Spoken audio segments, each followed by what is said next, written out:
அனைவருக்கும் வணக்கம். இந்த பதிவில் நம்ம என்ன பார்க்க போகிறோம் அப்படின்னா, வெள்ளிக்கிழமை தினத்தன்று வசந்த பஞ்சமி. இந்த நாளன்று ஒரே ஒரு கற்பூரவள்ளி இலை இருந்தால் போதும், நம் கோடீஸ்வர பாக்கியத்தை நம்ம அடைய முடியும். கற்பூரவள்ளி இலை வைத்து நாம் செய்கின்ற பரிகாரமும் வழிபாடும் நமக்கு பண வசியத்தை தரும். என்ன செய்ய வேண்டும் அப்படின்னா, மாலை 6 மணிக்கு மேலே நீங்கள் செய்ய வேண்டியது, கற்பூரவள்ளி இலை தீபமும் நீங்கள் ஏற்றலாம். அல்லது எளிமையான பரிகாரம் இந்த இலையை வைத்து என்னென்ன செய்யணும் அப்படிங்கிறத சொல்கிறேன். உங்களுக்கு இதில் எது எளிமையாக இருக்கோ அதை நீங்கள் செய்து பாருங்கள். மாலை 6 மணிக்கு மேலே வராகியம்மனுடைய படத்திற்கு தாமரைப்பூ மல்லிகைப்பூக்களால் அலங்காரம் செய்துக்கோங்க. இதில் முக்கியமாக பவளமல்லி பூ கிடைச்சது அப்படின்னு அந்த பூக்கள் நீங்கள் கட்டி அலங்காரம் செய்துக்கோங்க. அந்த பூ நமக்கு பண வசியத்தையும் கொடுக்கும், நம் கேட்ட வேண்டுதலையும் நிறைவேற்றி வைக்கும். அந்த பூ கிடைக்குது அப்படின்னா வாங்கி வைத்து வழிபாடு செய்து பாருங்கள். தீபம் நான் நிறைய தீபம் நான் உங்களுக்கு கொடுத்துருக்குறேன். இதில் உங்களுக்கு எந்த தீபம் ஏற்ற முடியுதோ அந்த தீபம் எளிமையாக ஏற்றிக்கோங்க. கற்பூரவள்ளி இலை தீபம் எப்படி ஏற்ற வேண்டும் அப்படிங்கிறதும் பார்க்கலாம். கற்பூரவள்ளி இலை ஓமவள்ளி இலை அப்படிங்கிறத சொல்லுவோம். இந்த இலை லக்ஷ்மி கடாட்சத்தை கொடுக்கக்கூடியது, பண வசியத்தை தரக்கூடியது. இந்த இலையை கையில் வைத்து நம்ம எதேன்னு வேண்டிக்கிட்டோம் அப்படின்னா அது நமக்கு அந்த வேண்டுதலை நிறைவேற்றி கொடுக்கும். இதை நம்ம என்ன செய்ய வேண்டும் அப்படின்னா, ஒரு 5 இலைகள் எடுத்துக்கோங்க. அல்லது ஒரு பெரிய இலையாக இருந்தது அப்படின்னா ஒரே ஒரு இலை கூட நீங்கள் எடுத்துக்கோங்க. அந்த இலையை தண்ணீரில் சுத்தப்படுத்திட்டு மஞ்சள் குங்குமம் போட்டு வைத்து அதை வைத்து நீங்கள் அதற்கு மேலே ஒரு அகல் விளக்கு வைத்து நீங்கள் தீபம் ஏற்றிக்கலாம். தீபம் நல்லெண்ணெயோ அல்லது நெய் விட்டோ தாமரை தண்டு திரி போட்டு நீங்கள் தீபம் ஏற்றி வைத்து வழிபாடு செய்வது உங்களுக்கு அவ்வளோ பலன் கொடுக்கும். கற்பூரவள்ளி இலை தீபம் ஒவ்வொரு இலைக்கு மேலேயும் ஒவ்வொரு அகல் விளக்கு வைத்து எப்படி வெற்றிலை தீபம் ஏற்றுவோமோ அதே போல் இதை ஏற்றிக்கலாம். அப்படி இல்லைன்னா நீங்கள் 5 இலைகள் வைத்து நடுவில் ஒரே ஒரு விளக்கு வைத்து கூட நீங்கள் ஏற்றிக்கலாம். உங்களுக்கு எப்படி முடியுதோ, இலைகள் கிடைப்பதை பொறுத்து இருக்குது. இலைகள் நிறைய கிடைக்கும் அப்படின்னா நீங்கள் 5 இலைகள் வைத்து ஏற்றிக்கோங்க, அல்லது ஒரே ஒரு இலை வைத்து ஏற்றிக்கோங்க. வீட்டில் கட்டாயமாக கற்பூரவள்ளி இலை வளர்த்து பாருங்கள். அது ரொம்ப நல்லது. நமக்கு பணத்தையும் நமக்கு கொடுக்கும், மற்றும் இது ஹெல்த்துக்கு ரொம்ப நல்லது. கற்பூரவள்ளி இலை குழந்தைங்களாம் சளி பிடிக்குது அப்படின்னா நம்ம கஷாயத்துக்கு இது பயன்படுத்துவோம் இல்லையா, அது ரொம்ப நல்லது. நமக்கு இந்த கற்பூரவள்ளி இலை அவ்வளோ நமக்கு பயன்களை நமக்கு கொடுக்குது. இந்த இலையை நீங்கள் சுவாமி கும்பிட்டுட்டு அந்த இலையை அதை எடுத்து நீங்கள் நம்ம வீட்டில் இருக்கிற செடிக்கடியிலே நீங்கள் அந்த இலையை போட்டலாம், அல்லது பூஜை அறை குப்பையிலுடன் நீங்கள் சேர்த்து போட்டலாம் காய்ந்த பிறகு.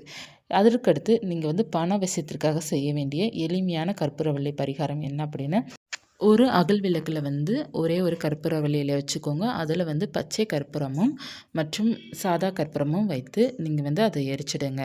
கூடவே ஒரு கிராம்பு போட்டுக்கோங்க. எரித்து அந்த புகையை பார்த்தீங்கன்னா நீங்கள் உங்களுடைய நிலைவாசல் கிட்ட மூளை இருக்கும் இல்லையா, நம்ம கதவுக்கு பின்னாடி, அங்கெல்லாம் நீங்கள் அந்த புகையை காமிச்சிருங்க. காமிச்சிட்டு நீங்கள் அதை வெளியில் அந்த டஸ்ட்டை வெளியில் போட்டுடலாம். அடுத்து ஒரு முக்கியமாக எளிமையான பரிகாரம், அந்த கற்பூரவள்ளி இலையை ஒரே ஒரு இலை எடுத்து சிவப்பு நிற துணி இருக்கு இல்லையா, சிவப்பு நிற துணியில் மடித்து அந்த சிவப்பு நிற துணியில் கற்பூரவள்ளி இலையை உள்ளே வச்சு நீங்கள் மடிச்சுட்டு இதை பணம் வைக்கிற இடம் இருக்கும் இல்லையா, அதற்கு மேலே வச்சிங்க அப்படின்னா கூட உங்களுக்கு பணம் சேர ஆரம்பிக்கும். இரட்டிப்பு பலன் உங்களுக்கு இந்த பரிகாரம் உங்களுக்கு கொடுக்கும். இதை நீங்கள் செய்து பாருங்கள். ஒரே இலை வைத்தால் போதும், ரொம்ப வைக்க வேண்டியதில் ஒரு இலை வைத்தால் மட்டும் போதும். இந்த இலை காய்ந்த பிறகு அதை எடுத்து நீங்கள் கல்படாத இடத்துல போட்டுருங்க. இதை நீங்கள் செய்து பாருங்கள். அடுத்து நம்ம செய்ய வேண்டியது முக்கியமானது நீர் பரிகாரம். இந்த நீர் பரிகாரத்தில் இந்த கற்பூரவள்ளியை என்ன செய்ய வேண்டும் அப்படின்னா, ஒரு டம்ளர் தண்ணீரோ அல்லது செம்போ எடுத்துக்கோங்க. அதில் தண்ணீர் நிறைவா பிடிச்சிக்கோங்க. அல்லது நீங்கள் கண்ணாடி பவுல் இருக்கு இல்லையா, கண்ணாடி பவுலில் கூட தண்ணீர் நீங்கள் பிடிச்சிட்டு அதில் கொஞ்சம் பன்னீர், கொஞ்சம் மஞ்சள் தூள் சேர்த்துக்கோங்க. பச்சை கற்பூரத்துண்டு சேர்த்துட்டு இந்த ஒரு இலையை அதில் வச்சுருங்க. வைத்துட்டு நீங்கள் வடகிழக்கு இருக்கு இல்லையா, வடகிழக்கு பகுதியில் வச்சுட்டிங்க அப்படின்னாலும் உங்களுக்கு பணவரவு வர தொடங்க ஆரம்பிக்கும். அதாவது இதுவரை எனக்கு பணம் அந்தளவுக்கு திருப்தி இல்லை, எனக்கு நான் நினச்ச பணம் என் கை கிடைக்க மாட்டேங்குது, ஒரு சம்பளம் கூட நான் நினச்ச சம்பளம் வர மாட்டேங்குது அப்படின்னு இந்த தண்ணீரை வடகிழக்கில் வைத்து நீங்கள் வாரம் ஒரு முறை நீங்கள் வைத்து பாருங்கமே, உங்களுக்கு அந்த பணவரவு வர தொடங்க ஆரம்பிக்கும். இதை நீங்கள் கட்டாயமாக செய்து பாருங்கள். நமக்கு கோடீஸ்வர யோகம், நமக்கு பண வரவு தரக்கூடிய ஒரு அற்புதமான யோகம் கற்பூரவள்ளி இலை நமக்கு கொடுக்கும். செய்து பாருங்கள். அடுத்து மிக மிக முக்கியமானது என்ன அப்படின்னா, இந்த கற்பூரவள்ளி இலையை நம்ம வீட்டில் கட்டாயமாக வளர்க்க வேண்டும். சின்ன தொட்டியில் கூட நீங்கள் வச்சுக்கோங்க. அந்த சின்ன தொட்டியில் வச்சுட்டு அதற்கு வெள்ளிக்கிழமை தினத்தின் மஞ்சள் நீர், அதாவது கொஞ்சோட்டி தண்ணீரில் கொஞ்சம் லைட்டாக ஒரு சிட்டிகளவு மஞ்சளை விட்டு நீங்கள் இந்த தண்ணீரை வாரம் ஒரு முறை வெள்ளிக்கிழமை தினத்தன்று இந்த தண்ணீரை வந்து அந்த செடிக்கு விட்டீங்க அப்படின்னா கூட உங்களுக்கு வந்து செல்வாக்கு வர தொடங்க ஆரம்பிக்கும். இந்த கற்பூரவள்ளியில அவ்வளோ பயன்களை நமக்கு கொடுக்கின்றது. நிறைய பேர் வந்து இந்த பரிகாரம் செய்து நல்ல பலன் அடைந்திருக்கிறாங்க.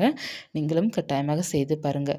வராகியம்மனுடைய வழிபாடு பொறுத்தவரை பார்த்தீங்கன்னா, எளிமையாக வழிபாடு செஞ்சாலும் நமக்கு அவ்வளோ நல்ல பலன் கொடுக்கும். இலை வழிபாடுங்கிறது ரொம்ப ரொம்ப நல்ல பலன் கொடுக்கக்கூடியது. அது அது வந்து கற்பூரவள்ளி இலையாக இருக்கலாம், நமக்கு செம்பருத்தி இலையாக இருக்கலாம், மருதாணி இலையாக இருக்கலாம், வெற்றிலையாக இருக்கலாம். இந்த இலை வழிபாடு பார்த்தீங்கன்னா அவ்வளோ பலன்களை கொடுக்குது.